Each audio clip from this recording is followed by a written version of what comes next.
Since they say that Tyrannosaurus rex, with those enormous ripping teeth, was designed to eat vegetables. If this creature was designed to eat meat from the very start, what would he have to do until Adam and Eve sinned and death entered the world? What would he have to do?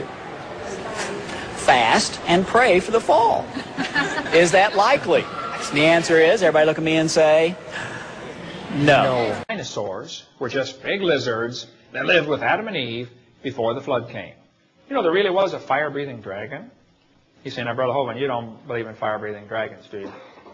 Well, yeah, I do. You know, the Bible gives us the cure for cancer and heart attacks and strokes. It's all right there in the Bible. Hey, come on, is it possible to cover the earth with water? Well, theoretically, one drop of world will cover the water. One drop of water will cover the world if you spread it real thin. The sun's X-rays are coming right through that roof, right through your body, and blowing you full of holes inside the building. Except on cloudy days, because water stops X-rays. How many of you have been taught that all the continents used to fit together in one big supercontinent called Pangaea?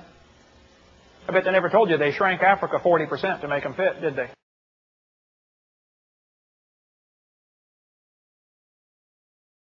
Should we have public schools? First thing I'd do if I was president is shut down the Department of Education. And they will give you lots of information about why the schools went public back in the early 1800s as part of a bigger long-range plan toward a new world order. By the way, there are some idiots in our leadership who would like our world government, our world population reduced to 500 million. Because if that's true, if evolution is true, if there is no God, Adolf Hitler was right. But democracy is a horrible form of government. Which, by the way, the doctor should not have been shot. He should have had a fair trial, and then the state should have electrocuted him, but he shouldn't have been shot. Science leads you to killing people. Yeah, good word. But I think schools also ought to be fair to all views, because, frankly, Darwinism is not an established scientific fact. It is a theory of evolution. That's why it's called the theory of evolution.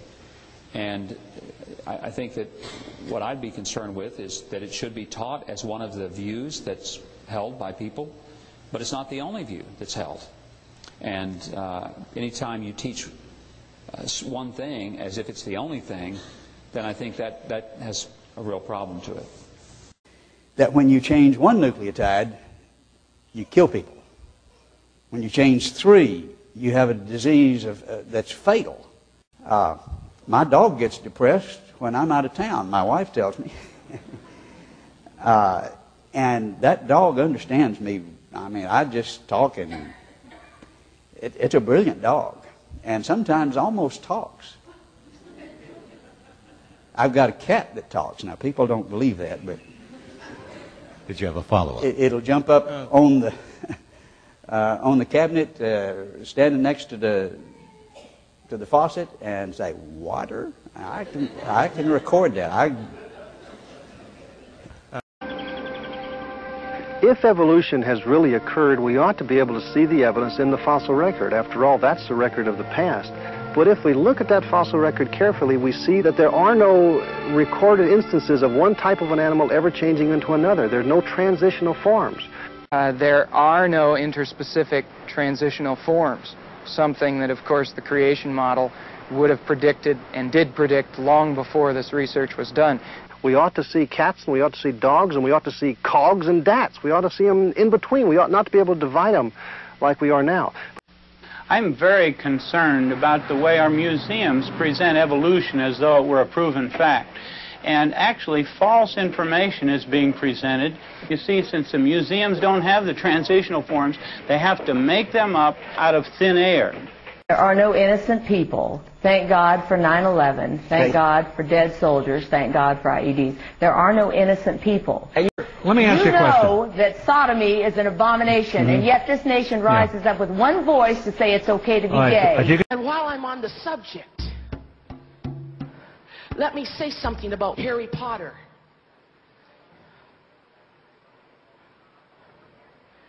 Warlocks are enemies of God.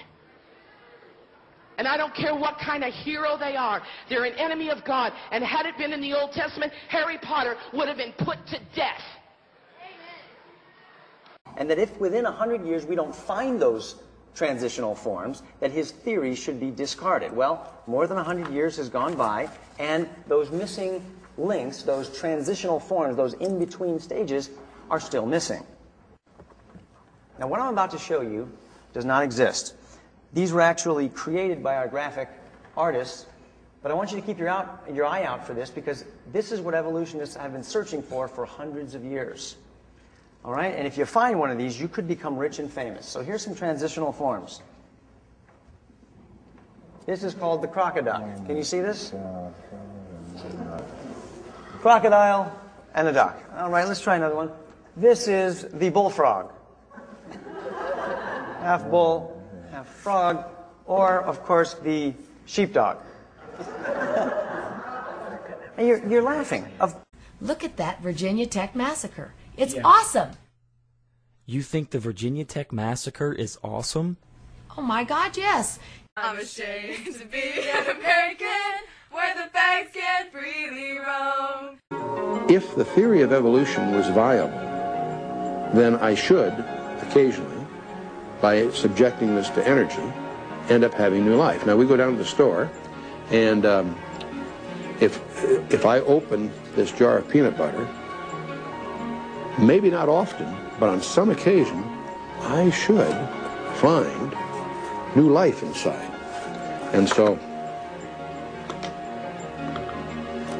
when we open the jar of peanut butter, we look in there, there's no new life. In fact, the entire food industry of the world depends on the fact that evolution doesn't happen. Hold this, Kurt. Behold the atheist's nightmare. Now, if you study a well-made banana, you'll find on the far side there are 3 ridges. On the close side, 2 ridges. If you get your hand ready to grip a banana, you'll find on the far side there are 3 grooves, on the close side 2 grooves. The banana and the hand are perfectly made one for the other. You'll find the maker of the banana, Almighty God, has made it with a non-slip surface.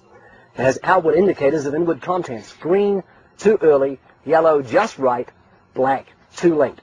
Now, if you go to the top of the banana, you'll find, as with the soda can makers, they placed a tab at the top. So God has placed a tab at the top. When you pull the tab, the contents don't squirt in your face. You'll find the wrapper, which is biodegradable, has perforations. Notice how gracefully it sits over the human hand. Notice it has a point at the top for ease of entry. It's just the right shape for the human mouth. It's chewy, easy to digest, and it's even curved toward the face to make the whole process so much easier.